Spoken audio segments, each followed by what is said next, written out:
Career से जुड़े हमारे खास कार्यक्रम गाइड में आप सभी का बहुत बहुत स्वागत है। मैं हूं आपके साथ ज्योति सिंह। युवाओं का सबसे पसंदीदा करियर होता है सीए बनना, लेकिन सीए की राह बड़ी मुश्किल होती है। तमाम चुनौतियों को पार करने के बाद ही कोई एक सीए तैयार हो पाता है। आज इस पर हम चर्चा करेंगे। शुरू करते हैं अपना खास कार्यक्रम गाइड।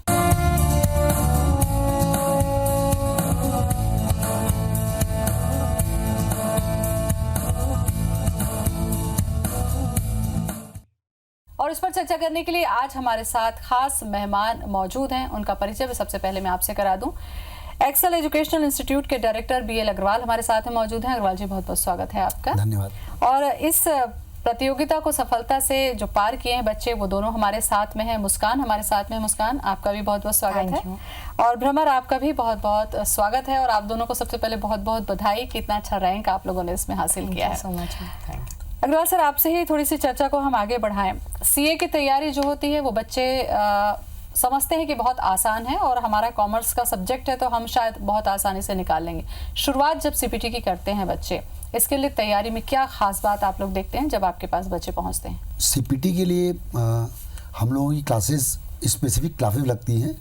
जैसे ही कोई बच्चा 12 पास करता है तो 12 पास करने के 2 महीने बाद ही सीपीटी की एग्ज़ाम्स होते हैं। तो इसलिए उस समय टाइम गैप काफ़ी कम रहने के कारण हम उनको एक दिन में 12 घंटे 13 घंटे टीचिंग देते हैं ताकि 2 महीने वो लोग सक्सेसफुली सीपीटी पास कर सकें। तो जब 12th का रिजल्ट आता है अग्रवाल जी, वहाँ से लेकर सीपीटी की जब बच्चे तैयारी करते हैं, मान लीजिए कि फर्स्ट अटेम्प्ट में बच्चा क्लियर नहीं कर पाया, तो ऐसे में क्या उनको ड्रॉप लेकर तैयारी करना पड़ता है या फर्स्ट अटेम्प्ट में ही बच्चे निकाल लेते हैं? कितना वक्त चाहिए सही तरीके से तैयारी के लिए? देखिए, अगर कोई बच्चा सिंसियरली तैयारी करता है तो वो फर्स्ट अटेम्प्ट में सीपीटी पास कर सकता है, क्योंकि अप्रैल में करीब हमारी क्लासेस शुरू होती हैं, जून में सीपीटी के एग्ज़ाम्स होते हैं। अगर बाई चांस कोई बच्चा सीपीटी पास नहीं कर पाता है फर्स्ट टाइम में, करीब 60% बच्चे तो पास कर लेते हैं।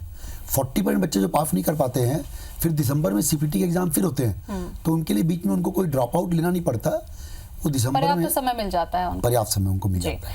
मुस्कान हमारे साथ में है। मुस्कान, बहुत अच्छा रैंक आपको लगा है सीपीटी के बाद। आईपीसीसी की जब हम बात करते हैं, बहुत सारे बच्चे इस दौर से आने से पहले ही बड़े निराश होकर चले जाते हैं। आपके लिए बहुत अच्छा रहा कि बहुत अच्छा रैंक आपने हासिल किया है। कौन सा रैंक लगा है और कितनी महत्वपूर्ण थी तैयारी इसको निकालने के लिए आपकी? मैम, मेरा ऑल इंडिया रैंक 38 आया है। मैं कहना चाहूँगी एक चीज़ ज़रूर से कि मैंने ना स्टार्टिंग से ही अपनी पढ़ाई बहुत ज़ोरदार रखी है और एंड तक मैंने वो उसको कहीं भी कम नहीं होने दिया।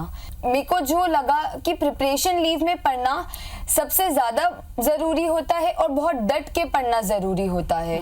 और प्रभर, आपका रैंक, सबसे पहले तो मैं यही जानना चाहूँगी कि ये जो रैंक होता है किसी भी सीए स्टूडेंट के लिए कितना महत्वपूर्ण होता है, क्योंकि ऑल इंडिया रैंक होता है। इसके लिए उसके बाद में आपको मौके भी बहुत अच्छे मिलते हैं। कौन सा रैंक और कैसी तैयारी रही आपकी? आई सिक्योर मेरा ऑल इंडिया रैंक 8th आया, 8th पोजीशन में। डेफिनेटली मैंने भी शुरुआत से ही तैयारी चालू कर दी थी। मेरा मेन था कि हमेशा कंसिस्टेंट बने रहना, कि कभी भी मैंने जैसे मैं कोचिंग भी जाता था तो मैंने कभी छुट्टी नहीं मारी और हर रोज़ कंसिस्टेंटली पढ़ाई करता था। प्रिपरेशन लीव में भी मैंने 10 to 12 hours almost every day study किया और मैंने कभी भी पढ़ाई को बोझ टाइप का नहीं लिया। हमारे फ्रेंड सर्कल के साथ डिस्कशन करते हुए अच्छे से एंजॉय करके किया। बिल्कुल, मतलब आपने एंजॉय किया अपने पढ़ाई को, इसीलिए शायद बहुत अच्छे से इसमें आप कर पाए। अग्रवाल जी, आपसे मैं जानना चाहूँगी, जब बच्चे कुछ कोचिंग के लिए पहुँचते हैं तो कई बार ऐसी कोचिंग्स होती हैं जहाँ पर बच्चे 1-2 बार सफल नहीं होते और उसके बाद में वो छोड़ देते हैं। आपको लगता है कोचिंग की जिम्मेदारी आप सालों से निभा रहे हैं, कितनी महत्वपूर्ण होती है ये जिम्मेदारी? क्योंकि एक जब बच्चा आपके पास पहुँचता है तो बहुत सारे अपने सपने लेकर पहुँचता है, लेकिन सही मार्गदर्शन देना एक कोचिंग की जिम्मेदारी होती है। कितने निभा पाते हैं इसको आप? देखिए, मैं पिछले 92 में मैं चार्टर्ड अकाउंटेंट बन गया था, तो 92 से कंसिस्टेंटली मैं सिर्फ सीए की कोचिंग क्लासेस ही पढ़ाते आ रहा हूँ। तो हम लोग का जो एक्सेल एजुकेशनल इंस्टीट्यूट है, वहाँ पर हम लोगों ने इस टाइप का एटमॉस्फेयर बनाया है। आजकल क्या है, नंबर ऑफ़ स्टूडेंट्स काफ़ी बढ़ गए हैं। पहले हम लोग सब सब्जेक्ट एक ही टीचर पढ़ाया करता था। आजकल नंबर ऑफ़ सब्जेक्ट काफ़ी बढ़ने के कारण हम लोगों ने स्पेशलाइज्ड, हर सब्जेक्ट के लिए एक स्पेशलाइज्ड टीचर रखा है ताकि हम सब स्टूडेंट्स की रिक्वायरमेंट को पूरा कर सकें। पहले के समय में और अभी के समय में क्या पाठ्यक्रम को लेकर बदलाव आया है, लेकिन स्टूडेंट का रुझान भी बढ़ा है, तो दोनों ही चुनौतियां आप लोगों के पास में रहती है। इसको प्लान किस तरीके से आप लोग करते हैं कि ये दोनों ही समस्या से आप निपटे, क्योंकि जरूरी नहीं है कि हर बच्चा आपके पास में मेरिटोरियस ही पहुंचे, हो सकता है कुछ बच्चे साधारण भी पहुंचते होंगे। हाँ, तो हम लोग इस तरीके से पढ़ाते हैं क्लास में कि हम लोग बेसिक से ही पढ़ाते हैं बच्चों को, क्योंकि देखिए 75% बच्चे तो एवरेज कैटेगरी के रहते हैं, 25% बच्चे ही एबोव एवरेज रहते हैं। तो हम लोग एवरेज बच्चों के को ध्यान में रखते हुए ही अपनी क्लासेस में लेते हैं ताकि उनको कोई दिक्कत ना आए क्लासेस में। बिल्कुल। मुस्कान, कैसा लगता है आपको? लैंग्वेज को लेकर मैं ज़रूर सवाल आपसे करूंगी, क्योंकि आप चूंकि डीपीएस से पढ़ी हुई हैं, आपकी इंग्लिश बहुत अच्छी है, लेकिन आपको लगता है कि कोई हिंदी मीडियम का बच्चा भी जब सीए की तैयारी करता है तो क्या वो इसको कर सकता है आसानी से, या थोड़ी मुश्किल आती है, उसको अपनी इंग्लिश को सुधारना पड़ता है? लैंग्वेज के लिहाज से थोड़ा बताइए आप। Ma'am, I would say that जैसे मैंने एक्सेल एजुकेशनल इंस्टीट्यूशन में देखा है, हालांकि कम बच्चे होते थे हिंदी वाले, बट उनमें फैकल्टी ने बहुत ज़्यादा ध्यान रखा है। जैसे उनकी एक्स्ट्रा क्लासेस लिया जाता था, उन्हें अलग से पढ़ाया जाता था, और कई बारी ऐसा होता था कि जब डेली टेस्ट या वीकली टेस्ट होते थे तो कई बार हिंदी स्टूडेंट्स वुड हैव हमारे से ज़्यादा रैंक करते थे। तो कभी भी इतनी परेशानी नहीं होती थी कि इंग्लिश वाला बच्चे का फ़ायदा ज़्यादा है कि हिंदी वाले बच्चे का फ़ायदा ज़्यादा है। हमेशा एक सेम पार पे रहे हैं हिंदी प्लस इंग्लिश बच्चे। मतलब अगर करना चाहे बच्चे तो हिंदी मीडियम के बच्चे भी इतना अच्छा स्कोर कर सकते हैं। बहुत मायने रखता है 8वां रैंक इतने टफ कंपटीशन में लाना। कोचिंग की जो भूमिका है उसको आप किस तरीके से देखते हैं, क्योंकि आपने भी कोचिंग ली और उसमें आपको बहुत अच्छे से समझ में आया या बहुत अच्छी तैयारी आपकी हुई, उसको कैसा महसूस करते हैं? कितनी ज़रूरी है कोचिंग आपके? मैं तो बताना चाहूँगा कि मैंने कुछ एक्स्ट्राऑर्डिनरी नहीं किया, बल्कि मेरी तो 90% प्रिपरेशन कोचिंग में ही हो गई थी। प्रिपरेशन लीव में सुना होगा कि कई बच्चे लोग बहुत ज़्यादा प्रिपेयर करते हैं, दिन रात पढ़ते रहते हैं, 18 घंटा पढ़ते रहते हैं, तब जाके याद आता है। जबकि मैंने ऐसे कुछ एक्स्ट्राऑर्डिनरी चीज़ नहीं की।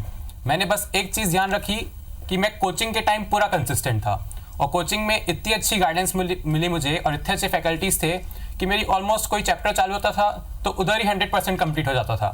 मैं ये ध्यान रखता था कि जो वीकली टेस्ट हो रहे हैं मैं सारे टेस्ट दूं और टेस्ट को अच्छे से परफॉर्म करूं।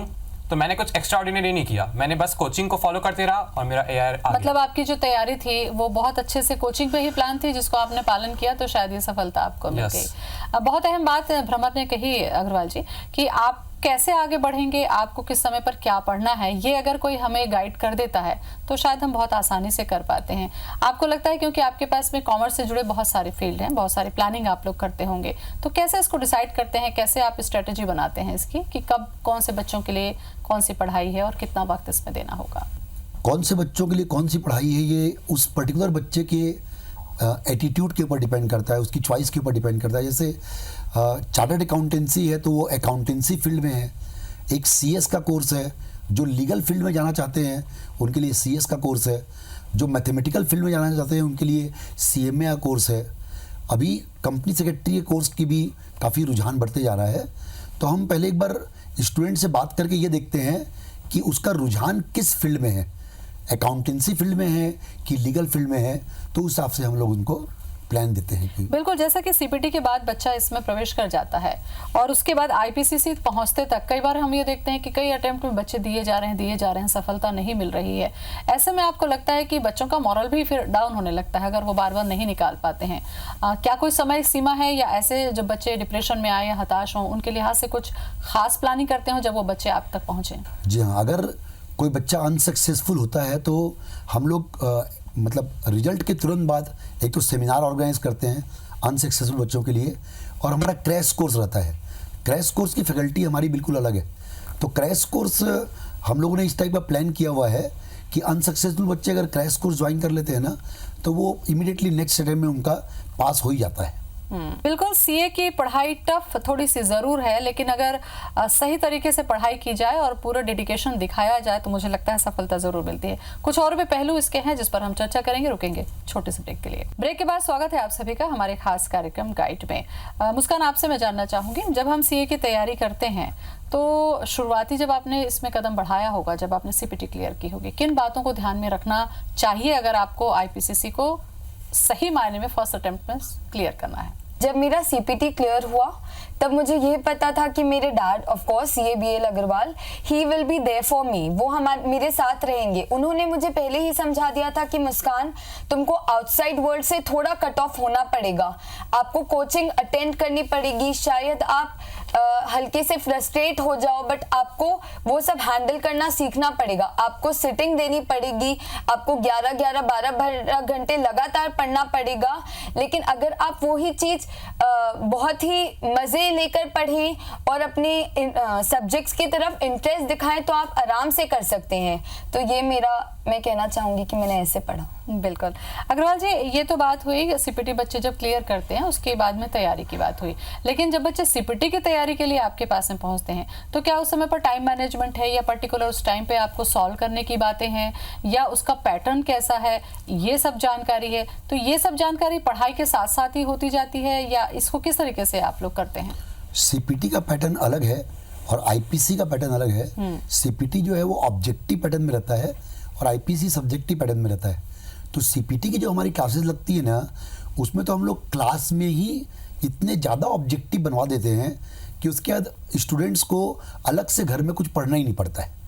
लेकिन आईपीसीसी में आपको मेहनत ज़्यादा करना पड़ता है क्योंकि उसमें पूरा सब्जेक्टिव कॉन्सेप्ट है। तो आईपीसी में हम लोग काफ़ी प्रैक्टिकल्स घर में बनवाते हैं, क्लास में बनवाते हैं बच्चों को, और काफ़ी प्रैक्टिकल्स हम उनको होमवर्क देते हैं क्योंकि होमवर्क देंगे वो लोग घर में बनाएंगे उसको, तो उससे उनको कॉन्फिडेंस आता है। बिल्कुल। भ्रमर, जैसा कि अग्रवाल जी ने कहा कि सीपीटी की जब आप तैयारी कर रहे थे तब आपको केवल ऑब्जेक्टिव और टाइम लिमिट पर ध्यान देते हुए आपको सॉल्व करना था, लेकिन जब आप आईपीसीसी पे जाते हैं तो आपको डिस्क्रिप्टिव होना पड़ता है, डेप्थ में जाना पड़ता है। आपको लगता है कि क्या अंतर महसूस किया आपने और कितने अटेम्प्ट में इसको आपने निकाला? आईपीसीसी आपने क्या सीपीटी के साल भर के बाद निकाला? इसके बारे में थोड़ा सा विस्तार से समझाएं कि हो सकता है कोई युवा इस वक्त आपको सुन रहा हो तो उसे एक मोटिवेशन जरूर मिले। मैंने तो CPT as well as IPCC दोनों फर्स्ट अटेम्प्ट में निकाला और डेफिनेटली बहुत बड़ा डिफरेंस है सीपीटी और आईपीसीसी में, क्योंकि सीपीटी बेसिकली पूरा एमसीक्यू है, तो आपको बस आईपीसीसी में आते ही प्रेजेंटेशन वगैरह, हैंडराइटिंग वगैरह, आंसर को कैसे प्रेजेंट करना, ये बहुत ज़्यादा मायने रखता है। मेरे भी जिस हिसाब से मार्क्स आए तो मैंने पाया कि जिस पेपर्स को मैंने शुरुआत के आंसर्स को अच्छे से प्रेजेंट किया था उसमें मैंने काफ़ी अच्छा स्कोर किया। प्रेजेंटेशन डेफिनेटली मैटर करता है और सब्जेक्टिव में आते समय आपको ऑफ कोर्स कोर्स ज़्यादा बढ़ जाता है तो ज़्यादा मेहनत करनी पड़ती है। बिल्कुल। बच्चों को क्या वास्तव में नोट्स बनाकर पढ़ने की आदत डालनी चाहिए, रिटर्न की आदत डालनी चाहिए, इस बात का ध्यान रखा जाता है कोचिंग में?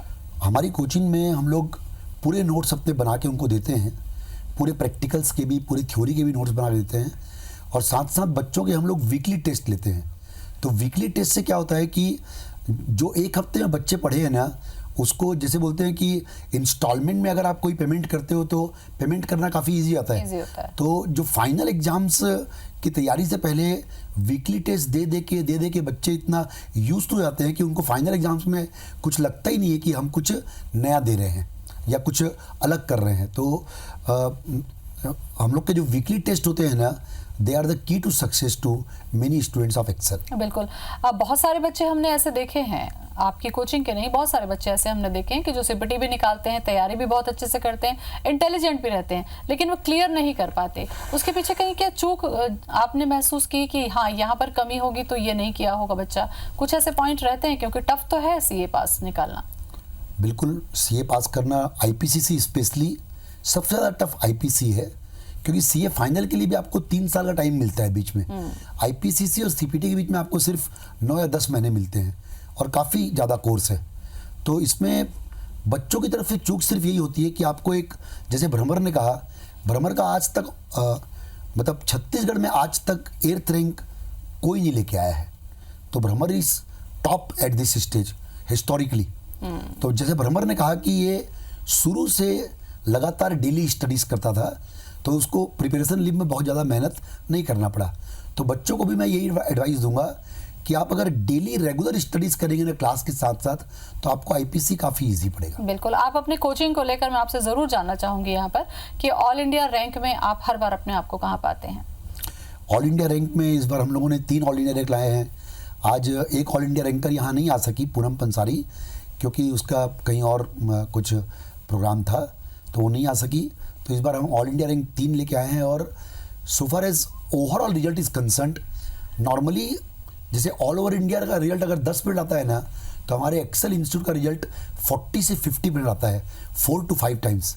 इसका रीज़न ये हो सकता है कि हम लोग काफ़ी प्रैक्टिस करवाते हैं क्लास में, काफ़ी टाइम देते हैं बच्चों को, मतलब हमारी क्लासेस काफ़ी लंबी रहती हैं।